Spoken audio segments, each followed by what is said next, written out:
聊天室，一起聊家事。大家好，我是住得好，我是卫斯理。台湾的冬天受东北季风的影响，下雨的日子非常多。在我们录影前呢，才下了快2个多礼拜的绵绵细雨，很多人都在限动上哀嚎，快要发霉了啦。也因此啊，除湿机成为家家户户重要的电器之一。今天我们将来发布2022年消费力大调查的除湿机篇，一起来看看1191位网友透过网络问卷想告诉我们什么事情。在本集的节目当中，我们依然邀请我们4位代表各个不同领域的好朋友来参加我们的节目，他们会来分享呢有关于他们如何使用除湿机，以及他们在采购除湿机有没有一些注意的事项。那我们就来一起欢迎他们吧。欢迎。那我就想要问问现场的好朋友们，你们觉得家中一定要有除湿机吗？帮我们举个牌吧。兜圈。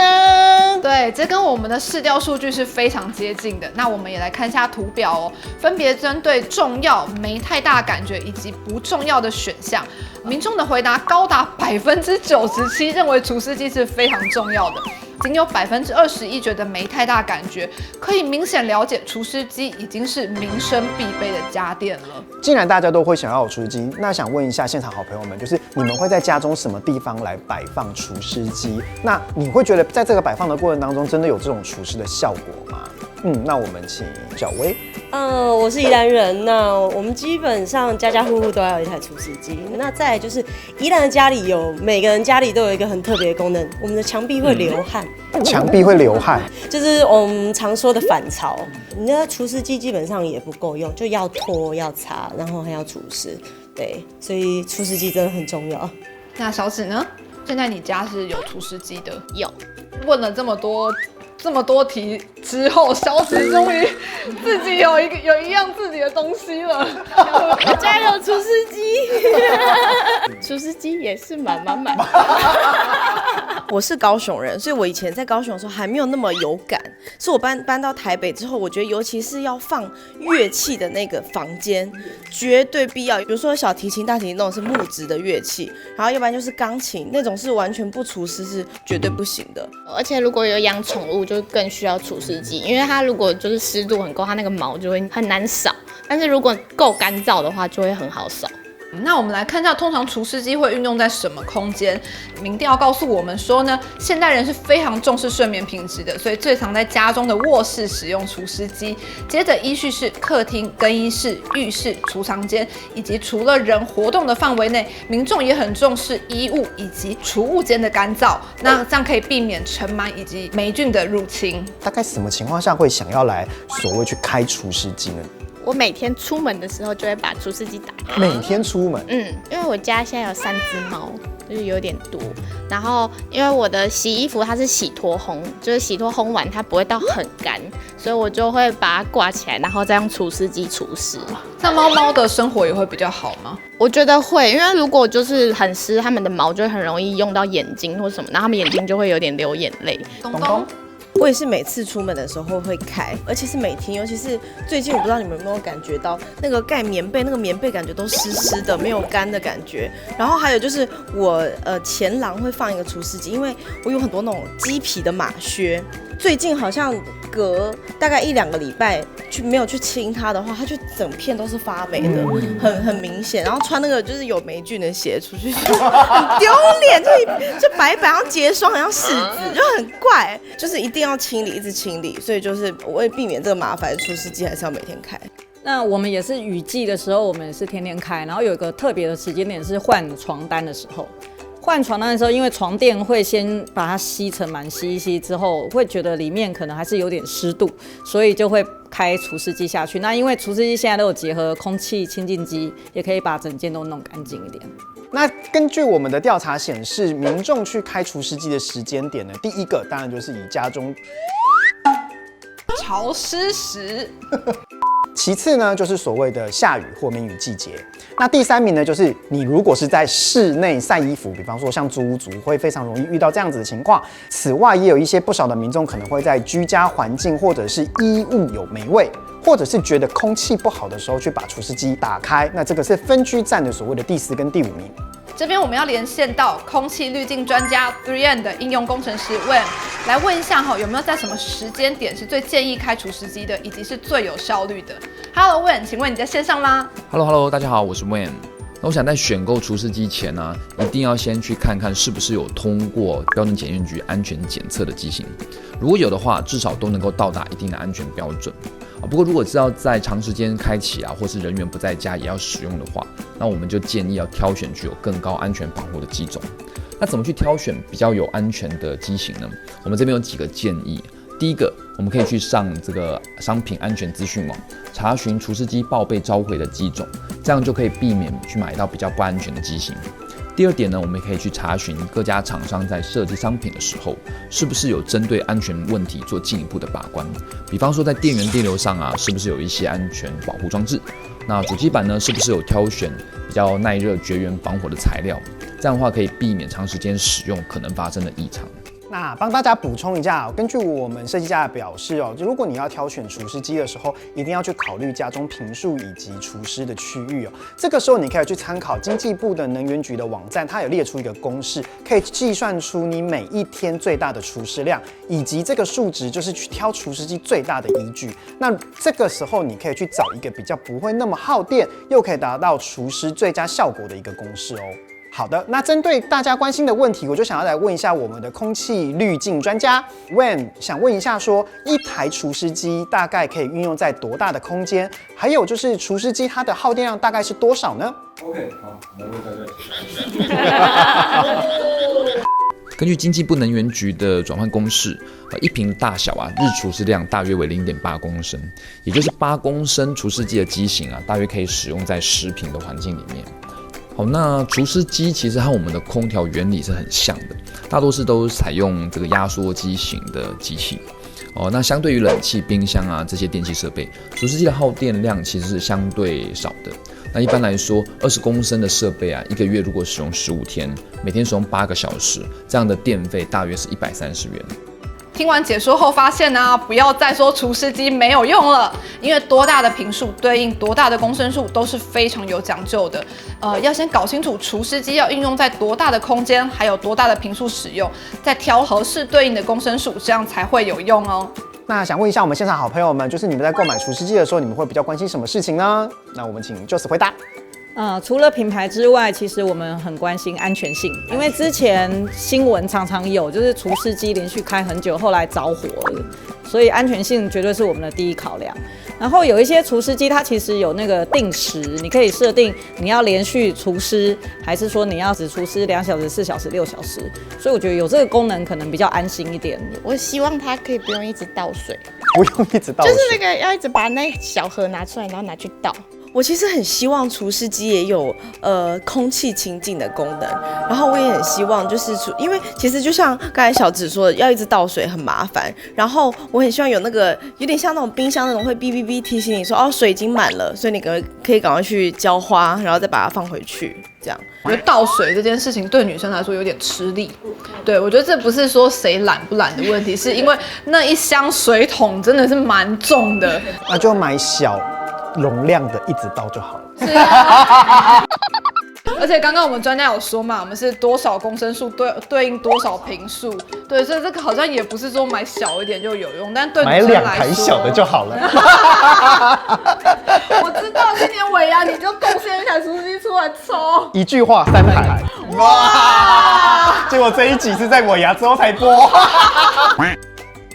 我先总和一下他们的问题。那刚刚有提到说有关于安全性的问题，那因为我最近刚好在看家电，其实有所谓的除湿机也有智能家电，它可以联动你的手机 app， 其实你可以直接在家里开关，然后看湿度。那再来就是有关于倒水的问题，我自己有在重训，那我也会觉得其实它有些东西不好听。那现在其实有些有侧拉式的，那我们家还有一种是接水管，你要倒水的时候你就把水管接上去，它会自动的流出去。对，如果要解决这些问题，其实现在是有新款的家电是可以参考的。好的，那我们就来看一下我们的网络数据上面的一些调查咯。那民众最重视的除湿机的功能呢，大概会有以下几项。第一个最重要的当然就是除湿能力，占了81%。废话，因为买了除湿机不重视除湿能力啊，不然呢哈。好了，第二名当然是就是会比较 care 的就是有关于品牌，因为一个品牌的价值可能会影响着所谓的除湿机本质上的一种形象这样子。第三名呢是跟价格比较有关系哦，就如果说价格的高低可能会影响它本质上的一个采购，占了64%。第四名呢就是刚刚有提到的，它是不是有含了所谓的空气净化的功能？那第五个还有关于节能的部分，它也是被民众所关心的，他们两个都共占并列51%。那我们就接下来讨论有关于品牌的部分喽。想问一下我们现场好朋友们啊，就是你们有听过哪些除湿机的品牌，或者是你已经有在使用哪些品牌了？我们家最旧的那一台放在书房的是 Panasonic， 然后第二台是 Hitachi 的，最新的一台是 Sharp 那一台，它有那个数据可以显示说现在的湿度是多少，所以我可以看哦，现在是60几、70几，我就按下去，然后等它到50、40几，我会赶快把它关掉。我家是 Hitachi 的，它也是会显示温度，是温度吗？湿度。那我来好奇问一下，住在万华区的美丽的主播，你家的品牌会是有使用哪一个品牌？我之前买的 3M， 因为我觉得 3M 的品牌啊，就是他们在功能性上是做得非常好的，而且很人性化，很为那个就是使用者着想，所以我个人是蛮喜欢 3M 的家电产品类的东西。其实就是我没有特别的品牌的选择，所以我家其实有申报、惠而浦，最新的其实惠而浦，然后还有一台真的是为了漂亮而买的正负零，然后正负零还有2台，是因为团购比较便宜。好，根据我们设计家的调查呢，民众大多数其实真的也没有所谓的品牌的情节，有41%的民众是认为说只要评价好。其实大多数的品牌都是可以接受，那大概呢会有26%的人会去选择一个可以节能的品牌。那如果我们在更进一步去询问的时候，发现到民众呢在考量除湿机的价格的时候，会在意能不能去找到一个所谓 CP 值最高的机种。那我们来看一下调查民众对于除湿机品牌的认知度了解，发现民众最熟悉有听过的品牌第一名就是国际牌，占了74%，第二名为日立是71%。第3名为 LG 乐金是48%，第4名、第5名分别是夏普和绅宝，然后再来还有 3M 跟30哦。好，那下一题想要来问一下我们现场好朋友，你们刚刚我们有聊过一个，你们可能不晓得有没有听过，叫做吊饮式除湿机。如果你有听过的话，帮我比个圈；没有的话，帮我比个叉。3个没有，这个是专家。为什么当时有听过吊饮式除湿机啊？因为很多新房子装潢，那他们会就是在天花板里面就做了吊饮式除湿机，那它还有接那个水管，只可以直接排水出来，大家最讨厌的倒水问题就不会发生。回过来跟大家做一个分享的，就是其实呢，因为最近很多那种家电产品啊，他们其实都开始有所谓的复合式的功能。那设计家就有指出啊，就是靠那种河边的山区啊、郊区，或者是你家里面有古董，或者是像刚刚那个东啊，或者是像刚刚那个东他们，比方说家里面会有一些古董艺术品、钢琴等等这种乐器，它是有一些重要收藏品的部分呢，其实你就可以直接考虑直接安装所谓的吊饮式除湿机。那想问一下我们现场的好朋友，那你们知道吊饮式除湿机之后，未来会想要安装吗？绝对要安装，如果有的话，因为我们学校是在阳明山上，所以非常非常的潮湿，所以不止那个乐器会发霉，是连那个乐器的壳子，因为都是黑色的那种盒子，你都可以看到外观上面都是霉菌，所以装这个我觉得就是非常必要的。那小薇呢？我的答案是中立耶，因为我想问一下大家，就是有关于除湿下来的水都直接倒掉吗？我曾经有觉得那个水透明的好想喝，有点觉得很浪费。就你就是除了这么多干净的水下来，是不是可以喝？我还甚至上网去查过，说除湿机的水有没有可能可以喝？拿来冲马桶。冲马桶。对，就是它是一个环保的概念，对，所以我不一定会去装刚刚说的那个设备。反正空气中这么多资源，不如拿来用一下。对啊，就是环保爱地球。但是拿来喝是有点恐怖。对，我后来发现其实真的不行，而且其实有人想要发明过这样的装置，不是只有我这样想啊，有人跟我想的也是一样的，结果没有成功。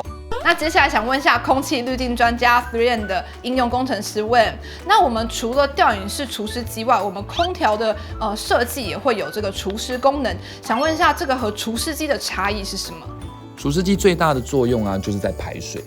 那它的运作原理和冷气机其实是相同的，都是透过压缩机的冷热交换，进而达到这样的功能。那我们在使用冷气的除湿功能的时候，其实也一并会有降温的效果。这样在耗电量上啊，就跟你在使用冷气的时候其实是一样的哦。这样的情形在夏天的时候是可以被接受的，因为我们同时在降温的时候啊，又一并达到除湿的效果。不过到了冬天呢，因为我们不用再为室内降温了，这样的情况下也不需要再去耗费这么大的功率来达到除湿效果，因此我们还是建议开除湿机就可以了。好的，那我们来问一下现场的好朋友们，如果是除湿机这一台机器的话，你们会希望它有什么额外附加的功能吗？因为我是过敏儿，所以我很希望有那个空气清净的效果，这样我就不会一直打喷嚏。我希望你的许愿可以实现，买了。我觉得空气清净机很赞，然后如果它还可以用那个什么香氛的话，一边吸一边喷，就是喷出香香的味道，一个疗程。但我想你的房间可能会湿度保持一模一样哦，因为它吸进来就喷出去，吸进来就喷出去。会希望我们的除湿机有其他什么样的功能呢？除湿机会希望它能够有除霉除菌的功能的人有77%，期望它能够有干衣干鞋的功能占了55%。另外有蛮多人呢会期望除湿机带有所谓的HEPA滤网，或者是除去异味、除去 PM2.5 等作为所谓的清净机的功能，让除湿机与空气清净机来2合1，去拥有这样所谓的高 CP 值的一个机种哦。那接下来我们又要再 cue 一下空气滤镜专家 3M 的应用工程师 William， 想问一下这种所谓的除湿以及空气清新2合1的机型是真的好用的吗？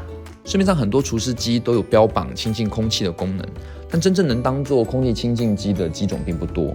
我们这边建议在购买前可以参考洁净风量值 CADR 的数值，来去评估空气清净机所对应的坪数。另外，我们也可以参考第三方公证单位的测试报告。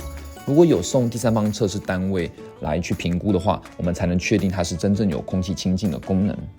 那 3M 的空气清净除湿机都是使用静电滤网，开机10分钟就能过滤空气中 99.9% 的细菌。那1小时滤净 PM2.5 达到 99.9%， 就连比 PM2.5 小800倍的 0.003 微米的微粒都能够有极佳的过滤效率。谢谢William的连线。那最后呢，我们就请威斯利来帮我们总结一下吧。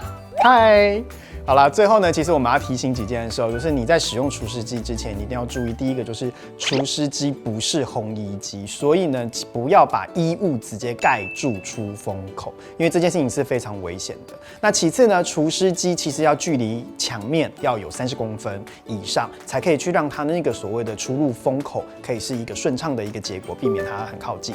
那另外呢，除湿机应该要避免直接去曝晒，把它推到阳光去让它曝晒，因为它是一个比较容易发热的机器，这样其实会对那个机器会造成毁损的哦。这个部分也可以就是提供给观众朋友们参考，一定要在使用除湿机的时候一定要稍微注意一下喽。